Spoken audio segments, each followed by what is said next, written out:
Et avec nous pour en parler, Bruno Cotresse, bonsoir. Bonsoir. Soyez le bienvenu sur TV5 Monde. Vous êtes politologue, chercheur au CNRS et au CEVIPOF. Vous travaillez notamment sur l'analyse des comportements et des attitudes politiques. Alors, est-ce que vous diriez que c'est un jugement pour l'exemple qui peut paraître sévère ou au contraire la fin de l'impunité des responsables politiques qui ont fauté en France ?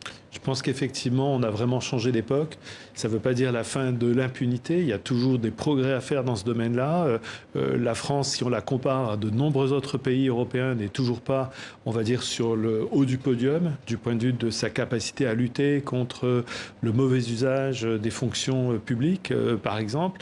Mais c'est vrai qu'en tout cas, là, on a une sanction qui apparemment est assez quand même sévère. 5 ans de prison, même si c'est 2 ans ferme, c'est quand même une condamnation très lourde.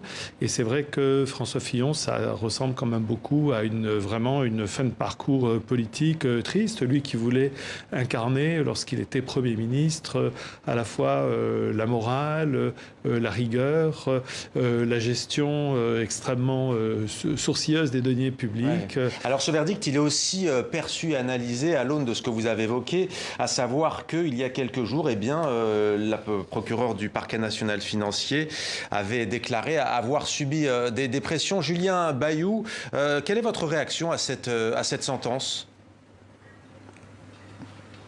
Écoutez, la peine peut apparaître sévère, mais parce qu'en fait, d'habitude, la délinquance en col blanc, et en particulier celle des politiques, est peu sanctionnée.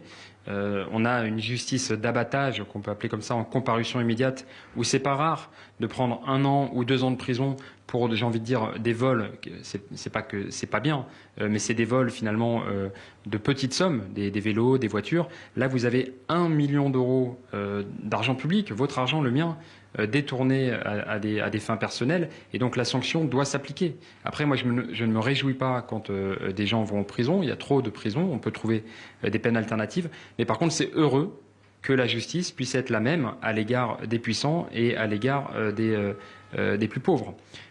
Enfin, pour terminer de répondre à votre question, si on s'inquiète de pression sur le parquet, eh bien, il y a une réponse, c'est l'indépendance de la justice. La justice n'est pas pleinement indépendante en France, c'est la Cour européenne des droits de l'homme qui le dit. Il faut rendre la justice, et le parquet notamment, indépendant. C'était une promesse de Hollande, il ne l'a pas fait. C'était aussi également une promesse d'Emmanuel Macron. Et donc quand il diligente, il demande une enquête, un avis du Conseil supérieur de la magistrature, en vrai, il fait diversion, parce que l'enjeu, c'est la réforme de la Constitution pour rendre le parquet indépendant.